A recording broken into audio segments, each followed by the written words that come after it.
Hey everybody, what the flick? Christy Lemire, Alonzo Duralde, Matt Atchity. Welcome and welcome to me. Yeah, so Kristen Wiig stars as a woman with borderline personality disorder who goes off her meds, plays the lottery, and wins $86 million. She takes that money and goes to an infomercial public access channel in Palm Springs and spends it on her dream, which is to be the host of her own talk show. She worships Oprah, and she wants to host her own show. And she calls it Welcome to Me. Take a look. If you're calling to report a winning, just say, I'm a winner at any time. I'm a winner at any time. I was born in the year 1971 in Simi Valley, California, and I've been using masturbation as a sedative since 1991. Now, I'd like to get a volunteer from the audience. What's your name? My name is Alice Klieg. I won $86 million. You really won the lottery? Seriously, can someone Google that? You must be the big winner. Hi, I'm Rich. Me too. I want a talk show with me as the host. You want to talk about current events? No. What kind of stuff do you want to talk about? Me? How much will that cost? $15 million. Oh, and I want to come in on a swan boat.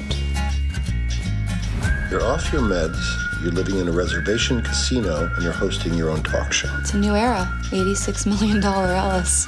We go live in 5, 4, 3.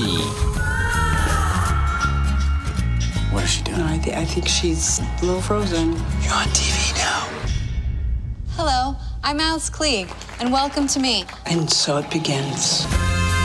Someone's been tampering with my makeup bag.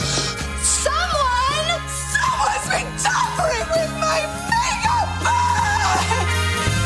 You are found guilty! She's a menace, Rich. Good morning. My name is Alice Klieg, and welcome to me. Welcome to me. Welcome to me. Me. And welcome to me. So I don't know how I feel about this movie. I do.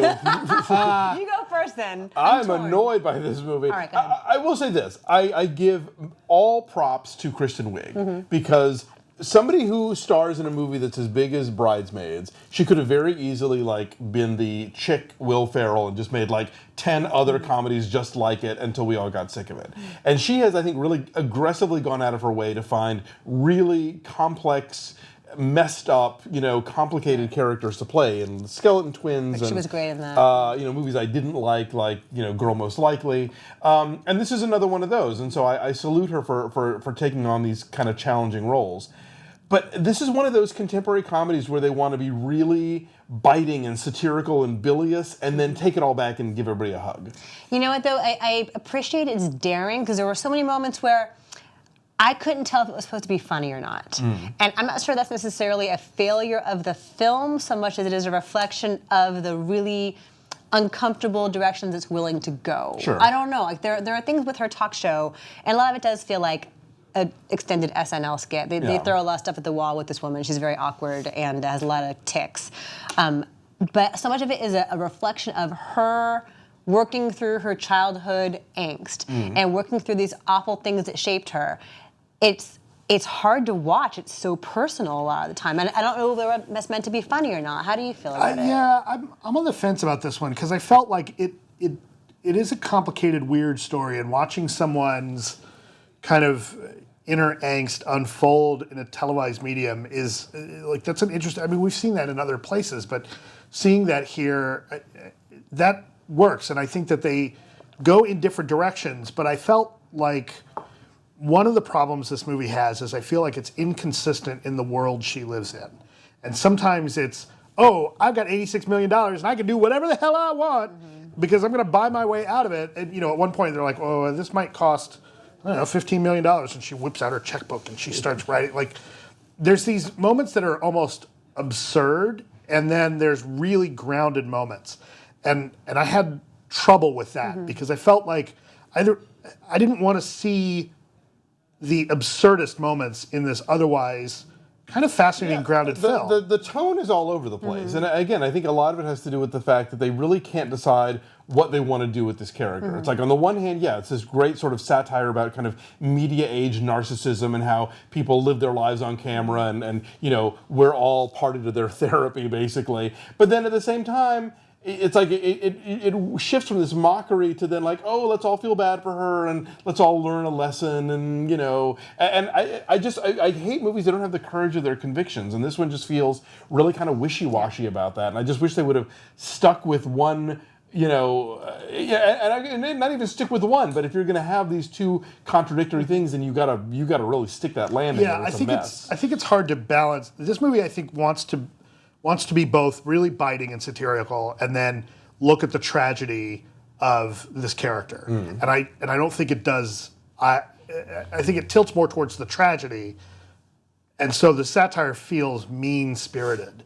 And that's where it bothered me, I guess. But she's really fearless in this, physically and emotionally. Definitely. I appreciate that you never know where it's going. I appreciate this movie about mental illness that is not mawkish, even though it does embrace her and soften her eventually. I don't know that it goes fully gooey. There's still some messed up stuff there. It's pretty gooey, though. This was directed by Shira Piven, who is sister of Jeremy and wife of Adam McKay.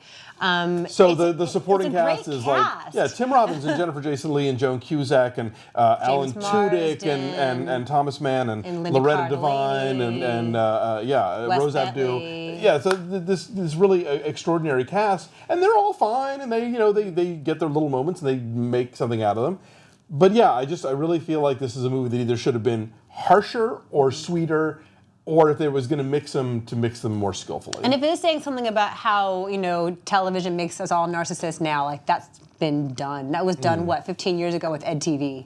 The Truman Show. Yeah, so I don't know, I'm not sure it's necessarily all that novel in that regard, but I don't know. I couldn't stop thinking about it because I didn't know how I felt about it, and that's unusual. So there you go. I'm in the middle of the road. I'm giving it a 5. I give it a 4.7, mainly for Kristen Wiig's performance, but it made me angry by the end of it. Okay. It didn't quite make me angry. I was just more disappointed. I give it a 5.5. Okay. So it's at 70% on the tomato meter. It's limited this week? Yes. Yes. Is it on demand as well? It might be on demand. I don't know. Sure. So maybe see it. Bye.